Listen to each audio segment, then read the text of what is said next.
Welcome you all to Trek Wars.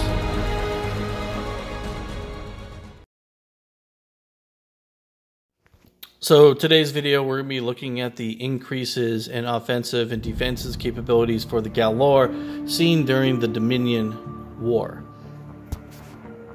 So the first encounter we have with the Galor, we see the Enterprise take down its shields in only a few shots, leaving the shields for the Galor Type 1 to only be 260,000. The next amount of data we learn about the Galor 1 is when we see the Phoenix class enter Cardassian space and it destroys a Galor class 1 ship and all 600 members aboard. Now, we're not fully given the name of a Galor, but we can pretty much figure it out. That's what it was. If it was a Galor class and it was a Type 1, we know that its offensive and defensive capabilities were significantly less than the Nebula class, and it died by torpedo spread.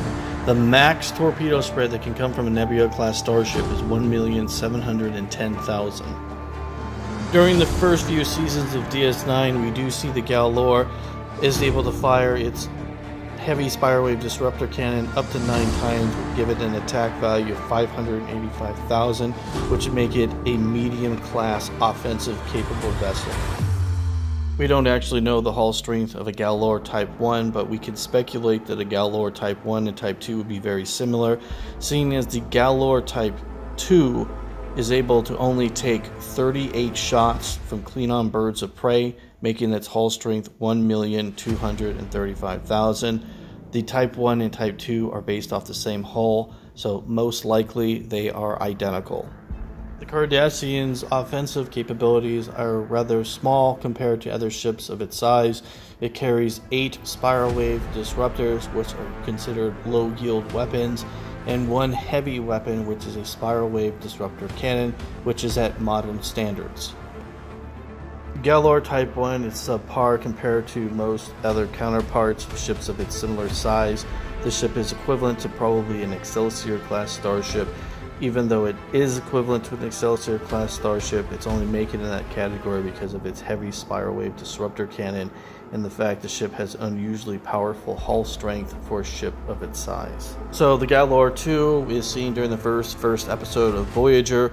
We see the ship takes multiple photon torpedo hits as well as several Type 6 to Type 8 phaser emitter attacks, and the ship keeps on going. So we know that its shields are much stronger than 260,000 like its predecessor, but we don't really know how strong it is. So we do know during the attack by the Klingons before the Dominion War that one of these Type 2 vessels was able to take at least 48 shots before being destroyed. 10 of which of these shots were directly to the shields, which would be 325,000, so we know for sure that they are using a stronger shield than the Type 1. Now we get an exact hull strength from, obviously, the 38 shots that take place during this battle scene. So now we want to get the full background of the Galor Type 2 that we've been showing you. So we learned 2 things from this battle scene. We'll learn about the shield power, the 715 readjustment. We'll learn that this spiral wave disruptor cannon is firing for over 160,000 terawatts of damage.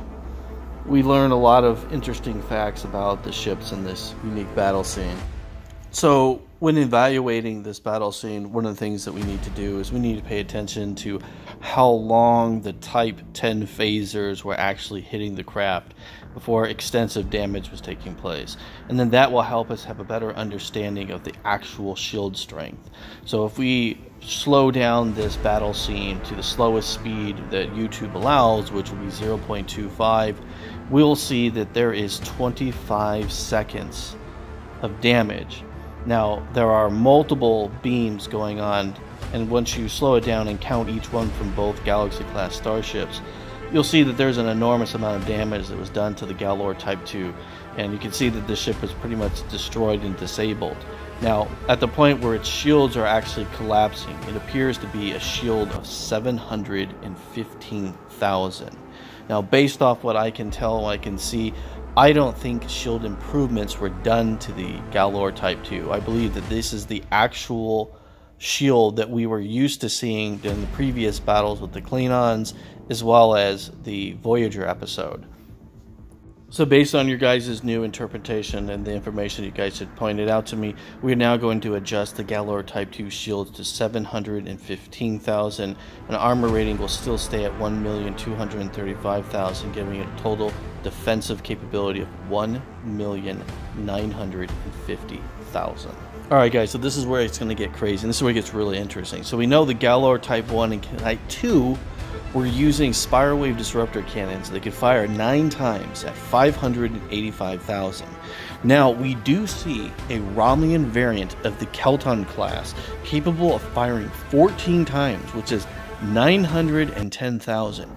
We do not see this number or this amount of firepower come from any of the Galor Types 2, but we see an even more bizarre module and enhancement to the Galor, making it a small siege cannon. So I'll make it really simple. So the Galor has an increased firepower from 65,000 per shot to 168,750. This is just below the Romulan Warbird disruptor of 175,500.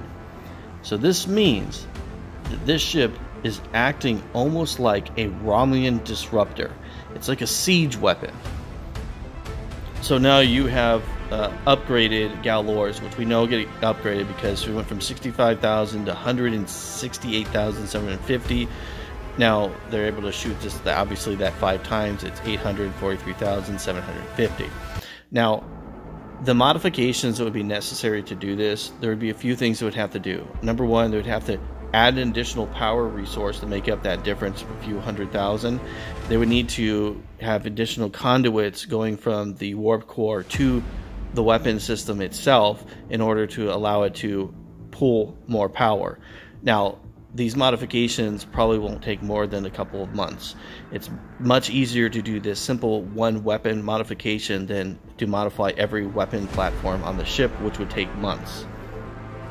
Now, there is another thing that we could possibly talk about. This modification also might be from the Kelton class with the Romulans when they were sharing technology. So it's very possible that the Galor Type 2 are now modified to actually fire the 14 shots that we see coming from the Kelton class.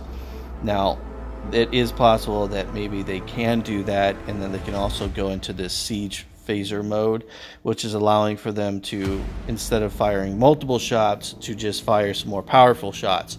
We see this same kind of weaponry and possibilities seen with the Galaxy class and the Burrell Klingon Bird of Prey with the disruptors when they take off the safety limits and things of that nature.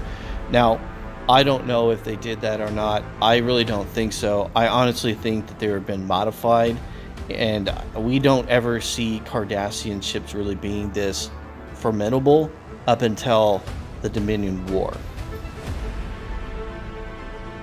Alright, so for fun, I just kind of want to look at my Federation graphs while I look at this, kind of give you guys the idea of what we're seeing. So when you look at the Galor having, 125,000, 190, that's going to be between a Miranda and a Constitution Rift class. That's the firepower. That's about what you're seeing. Now, when it comes to the defenses, their defensive capabilities are going to be in the ballpark and similar to that of a Excelsior old version. So Kirk era Excelsior. So that's how outdated these ships actually are. Now, when we get to the Galor Type 2s, which got better shielding and better weaponry, modern full-time torpedo tubes and things of that nature, it's 296. So we look at our scale, that's around the same firepower as a Constellation class starship, and it's still below the Excelsior Kirk era. Now, ships that are in the modern Star Trek era, we don't really have any ships that are really that weak, except for maybe the Springfield and the old Ambassador class. So the original Ambassador class. So not very much firepower going on here.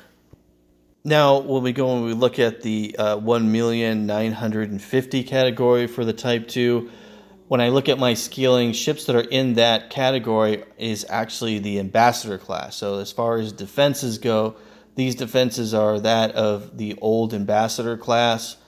Other ships would be in that category would be a modern Excelsior, a Curry. Looks like that the Springfield, the Challenger, the Orleans, and the Cheyenne. All these ships are weaker than a Galor Type 2 when it comes to defenses all the way around.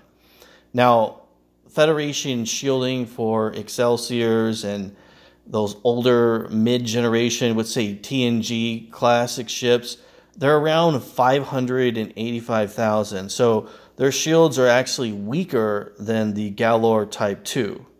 Now, modern Federation shields during this time period are astronomically higher than what you're seeing here. So we have like things like the Intrepid is at around 1,400. We see the Defiant at 4 million. We see the Norway and modern ships at the 1,700 realm. Same thing with the Nebulas and Galaxies. All right, so now let's have some fun and let's compare the actual virages, output, everything together and see where they're actually comparing with Federation technology during the Dominion War. So spiral wave disruptors are 97,500. They shoot 13 times at 7,500. Okay, if we look on my scale, that would be... there's nothing really that's on that scale, honestly. So the closest thing would be Type 7 phasers, and those are 56,000. So there's really nothing that's comparable to that. Now, when we get to the spiral wave disruptors, there is a possibility that there's an alteration of being 15,000. If that's the case, then they would be equivalent to a Type 8 phaser, which can shoot 12 times, 13,750. We move on, we get to the real weapons, we get to spiral wave disruptor cannon. Now, the spiral disruptor cannon, 97,500, like I said, that weapon is not as good as it looks. So 32,500, that's equivalent to a Klingon disruptor. It's basically having like a very low yield disruptor. It's basically what that is. Not very impressive at all. Now, spiral wave cannon, 65,000, same as the Enterprise Type X, shoots 9 times. So we got 585. There really isn't anything in that category. The closest thing is Type 9 phasers for the Federation. It's 260,000, so it's about half that power at 13. So it's outgunning anything with Type 9 phasers. Well, what you get in the Type 10, it's double and dominant. Now, the spiral wave disruptor cannon on the Romulan variant Kelton is equivalent, is the same as a Galaxy Type 10 phaser. Now, the spiral wave cannon that is on the Galor Type 2, I don't know why I had to stop for a second, is that 843,000. Like I said, that's going to stay in the same category as a phaser Type 10 after its full load. So as far as actual physical power, like 168 plus, there's not really anything in the Federation arsenal that's similar to that. The closest thing is we get to our higher end weapons, which would be a phaser Type 12, which, if I remember correctly, that is on the Sovereign, and it's in the 438,000 mark, but it shoots like 14 times, so it's definitely completely blowing that out of the water. Now, the best the Cardassians ever show us is the modified spiral wave disruptors hitting for 650,000. That's 2,600,000. Now, that is better. Obviously, it's almost twice that as of Galaxy class output, but a lot of the newer generation larger ships are using phaser type 11s and maybe phaser type 12s. So once we get to a phaser type 11, which is seen in like Deep Space Nine, real low firepower. It's only shooting like once or twice per load, so it's going to be half that. But then when we get to the phaser type 12, which we just talked about is that 438,000. That thing shoots 14 times. It's 6,142,500. So even by the Dominion standards, there are no weapons the Cardassians ever show that ever outdo completely what Federation has. The Federation always has something better, or can have something better than the Cardassians can produce. Even the Cardassians' weapon platform weapons, the pulse torpedoes and their disruptor that they use, even those weapons, they're in this category of the higher end Federation weaponry, but yeah. So my overall evaluation of the Galor class is it is more impressive than what I originally said it was. But even with these improvements and these alterations, it makes what we see on screen make a lot more sense. But we can still see the Cardassians are still significantly behind Federation starships.